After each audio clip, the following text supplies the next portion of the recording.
Un immense oui. Mais oui. Oui, Séverine. Oui. Tout le monde dit oui. Oui, Magnifique. Oui. Séverine. Non, mais ils ont surdominé. On parlait d'union, de solidarité. Il y a tout qui a bien fonctionné. Il y a tout le monde qui était présent, qui a répondu présent. Et dès le début du match, on les a pas sentis une seule fois fébriles, en fait. Donc tu dis, cette solidité-là ne peut que les mener vers le titre. Voilà, t'es à la maison, tu peux tout gagner. Je veux dire, pas vraiment, Raisonnement simple, carré. Ouais, mais je me dis... Là où elle a raison, c'est que dans le sport, il y a des dynamiques. Du reste, souvent, je me marre parce qu'il y a des journalistes sportifs qui n'ont pas dû faire beaucoup de sport et qui ne voient pas du tout ces dynamiques s'installer. Être dans un espace comme ça, c'est pas pour toi, Timothée, je sais que tu as déjà bien calculé les histoires de... C'est personne sur le plateau. Tu as fait du sport pour le coup. Bon, bref, c'était pour faire marrer, mais les dynamiques, c'est trop important. Et là, ils sont dans un espèce de tunnel comme ça vers la victoire. Alors, il peut y avoir des... Ça peut jouer des tours, attention, hein, mais je crois qu'ils ils ont largement assez d'expérience et de jeu ensemble pour pouvoir... Mais sur cette dynamique, Marie, ce soir, quel élément un peu supplémentaire vous avez vu qui vous fait dire que la dynamique, elle est si exceptionnelle? Bah, le score, ouais, 3-7-0 au clair. Voilà, c'est une équipe très très forte. Hein. Ils n'ont jamais été accrochés. Voilà, ils étaient au-dessus tout le temps.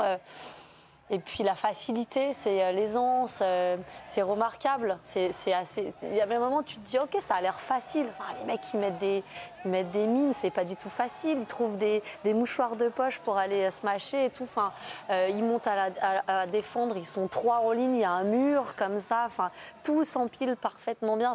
C'est très beau. Et j'espère que tout le monde mesure la chance qu'on a de voir les équipes de France s'éclater à ce point-là et dominer comme ça. C'est quel plaisir. Pardon, je t'en prie. Mais on le voit très bien dans les regards, les gestes, la cohésion qu'on peut voir. C'est les petits détails quand on vient d'un sport co qu'on regarde.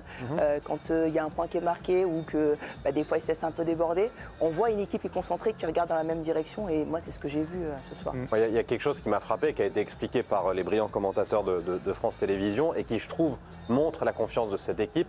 C'est que quand vous êtes dans un set, que vous êtes dans un moment de creux, puisque tu parlais de dynamique, on a tendance à regarder dans le rétro en se disant à combien de points sont-ils.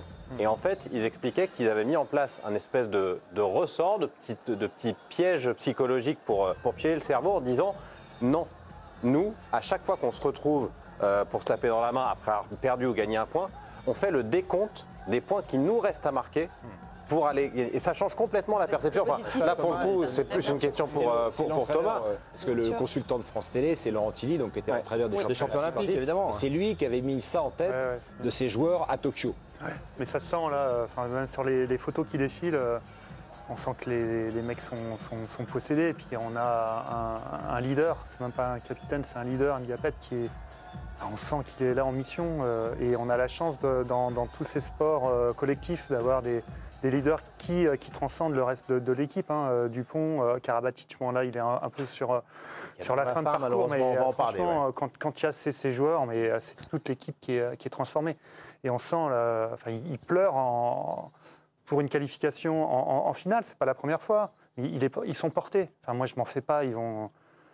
Il y a toujours un doute, évidemment. Hein. mais c'est la première fois à la maison aussi. Hein, parce qu'après, de ce qu'il disait, il a organisé toute sa saison pour pouvoir répondre présent aux Jeux Olympiques. Donc on connaît pour moi, ils sont au top au bon moment. Et cette image-là, elle est exceptionnelle. Regardez cette photo, là, c'est la photo du jour, franchement. Ça se sent qu'il se passe quelque chose dans cette équipe. Ils vont aller à fond. Ils vont jouer le prochain match, j'espère. Comme ils ont démarré contre l'Italie, justement, avec ce principe. Moi, j'adore. Après, la Pologne... Il ne faut pas les sous-estimer. C'est quand même les champions d'Europe en titre. C'est super stable, c'est très physique, c'est quand même très intense. À voir un peu comment ça va se passer, il ne faut pas les sous-estimer, mais je pense qu'avoir ce home advantage va clairement les transcender. Et surtout, vu la solidité qu'ils ont montrée, je trouve, aujourd'hui, moi j'étais vraiment assez bluffée. Et pour faire preuve rapidement aussi d'honnêteté intellectuelle, c'est qu'il faut aussi se dire que si il y a un momentum pour les Français, si les Polonais sont là, c'est qu'il y a aussi probablement une dynamique chez eux. Donc il faudra que ces deux dynamiques se rencontrent et que le public peut-être là joue son rôle de je ne sais pas combien de homme parce qu'ils sont nombreux à rentrer sur le terrain. La Pologne, qui est championne du monde en 2014, en 2018, et vice-championne du monde en 2022. Battue par l'Italie. Et en plus, là maintenant, c'est Europe. Avec un championnat extrêmement fort, un championnat domestique extrêmement fort. c'est le pays du volley. Enfin, le volley, c'est bien au-delà du foot au niveau national. Guillaume de Goulet est en ligne avec nous. Il a envoyé son papier à l'heure. Il faut montrer l'exemple. Rédacteur en chef adjoint au service Omnisport, Guillaume. Tout est calé et on va pouvoir profiter de votre science du volley. Merci infiniment, Guillaume. Tout va bien ? Bonsoir messieurs, oui, parfaitement bien. J'ai régalé, non? Notre fidèle partenaire, compagnon sur les matchs de l'équipe de France de volley. Honnêtement, Guillaume, vous en avez commenté, vous en avez vu des images de l'équipe de France de volley. Ce soir, est-ce que vous avez vu une équipe de France qui ressemble à des futurs doubles champions olympiques? J'ai vu une équipe de France qui est championne olympique, évoluer à son meilleur niveau, à pratiquer un volley qu'on rêve de voir, qu'on rêve de jouer. C'était une performance absolument hallucinante, avec beaucoup de plaisir, beaucoup d'engagement et beaucoup de partage avec le public. Ça a été un moment assez exceptionnel et vivre ça en France alors qu'ils sont déjà champions olympiques, c'est assez merveilleux, oui. Et tout était parfait, on avait l'impression ce soir, Guillaume, pour cette équipe, pour le public, pour tout le monde. Tout semblait être pile poil comme il fallait pour vivre un grand moment de sport. Ils étaient face à une équipe championne du monde qui était favorite sur ce match, il faut le dire. Les Français ont magnifiquement lancé leur combat parce que c'était un combat, il a fallu tenir d'abord en réception. Ils ont gagné ce rapport service-réception, ils ont magnifiquement servi et derrière, tout s'est mis en place, le contre, la défense et puis la réussite sur les contre-attaques. On a vu des exploits assez incroyables, des gestes d'Hervin Ngapet, des gestes de Gina Grebennikov, des gestes de Trevor Klevno et puis derrière, la précision d'Antoine Brizard, beaucoup de précision aussi de la part des centraux au bloc qui sont vraiment montés en puissance et au final on a eu l'impression d'avoir affaire à presque un bulldozer. Ils ont roulé sur cette équipe d'Italie, ça fait très longtemps qu'on les avait pas vus rouler sur une équipe d'Italie, ça remonte à l'Euro 2019, un quart de finale qu'on avait diffusé et commenté sur la chaîne à l'époque. Et vous parlez de l'Euro 2019, ça fait partie des souvenirs un peu douloureux pour cette équipe. C'était le premier grand rendez-vous à domicile pour cette équipe. Ouais. À ce moment-là, il n'y avait pas eu le titre au bout. Est-ce qu'il y a une petite musique qui les accompagne pour justement cette fois-ci s'offrir ce fameux titre à domicile? Est-ce qu'il y a quelque chose qui peut naître de cette aventure-là de 2019 et qu'on est en train de voir? Ça les a marqués, forcément. Cette défaite en demi-finale au tie-break contre la Serbie, ça reste l'un des moments les plus douloureux qu'ils aient eu à vivre. C'est pas une petite musique qui les accompagne, c'est une espèce de vague d'euphorie qui est générée par le public parisien, par le public français qui est venu en masse. Tous les matchs dans cette hall Paris-Sud sur le volley, elle est pleine à chaque fois. Il y a une espèce de ferveur, de communion avec le public. Ils surfent là-dessus littéralement et ça doit encore pouvoir les porter samedi contre la Pologne parce qu'il y aura un autre très gros match qui les attend. Guillaume, vous connaissez parfaitement cette équipe de France. On a l'impression qu'elle a quelque chose de différent. Je ne sais pas si c'est en plus, mais par rapport aux autres équipes de sport co en France, est-ce que cette équipe de volley elle a quelque chose de plus? C'est l'impression qu'on a.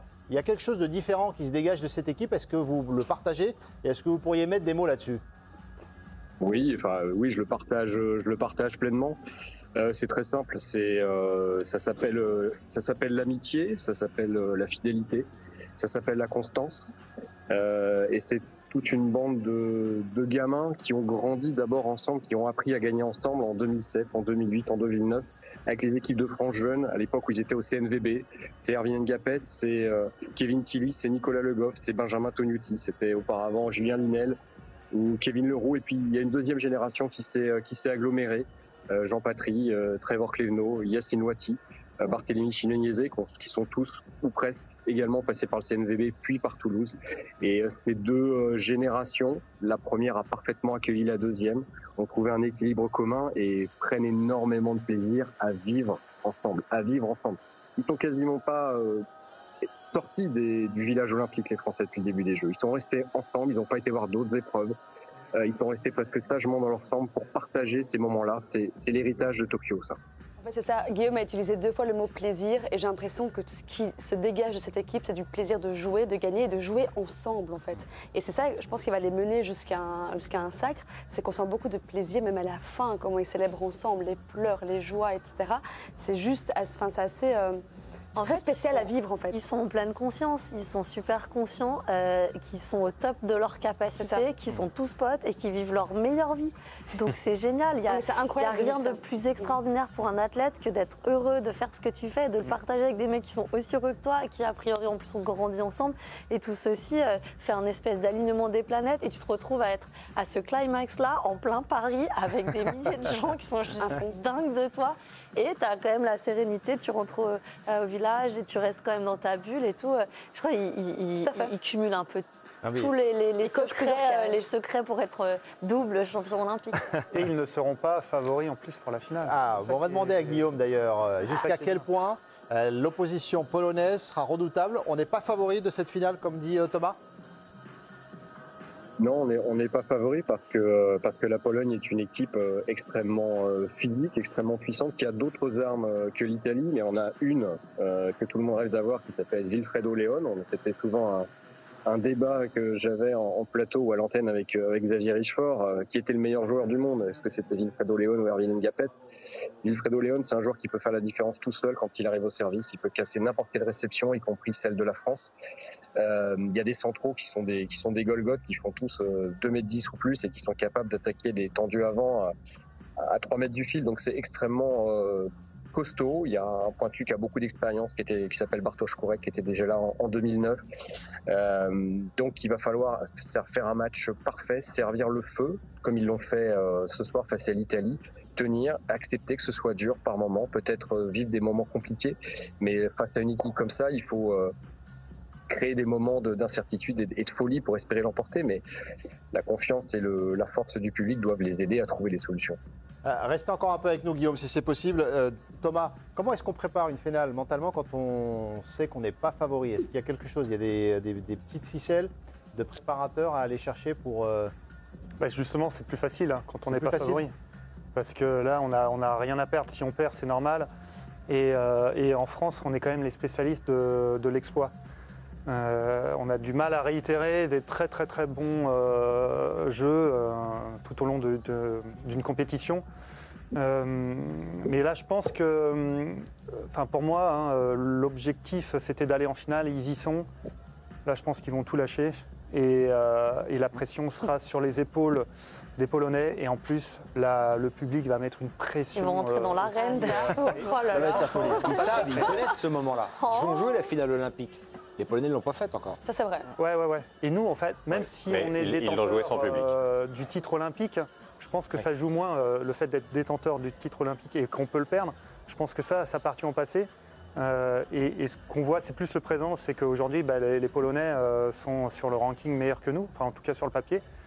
Mais justement, là, on a les meilleures dispositions pour battre cette équipe-là. Battre cette équipe polonaise qui est, encore une fois, des performances en championnat du monde, elle est exceptionnelle. Mais on espère les États-Unis. Ils étaient menés 2-7-1, ils ont renversé le match. On rêvait d'un France-États-Unis, pour être honnête. L'affiche, en termes de grand public, claque, France-États-Unis. Oui. Mais en termes de volet, France-Pologne, c'est exceptionnel. Guillaume, une dernière petite question. Vous qui avez vu arriver Erwin Ngapet en équipe de France, on a été marqué par son émotion ce soir. Ses larmes, c'était des images qui vraiment... on voit cette photo, vous la voyez également, lorsqu'il s'écroule au sol avec cette émotion qui était dingue, il a tout lâché à ce moment-là. Racontez-nous ce qui peut expliquer cette émotion de la part d'Erwin Ngapet ce soir.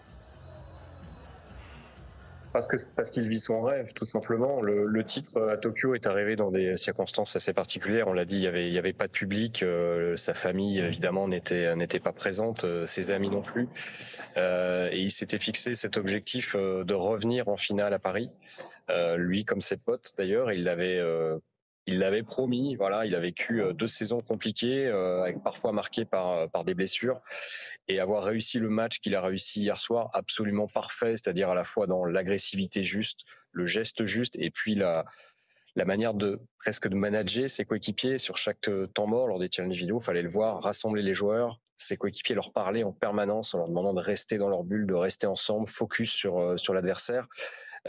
Il a tout tenu et d'un coup tout a lâché parce que sa maman était dans les tribunes, son père également, sa tante, son frère, ses amis. Et c'est un énorme affectif, Erwin Ngapet. C'est quelqu'un qui est extrêmement fidèle en amitié, extrêmement sensible aux émotions.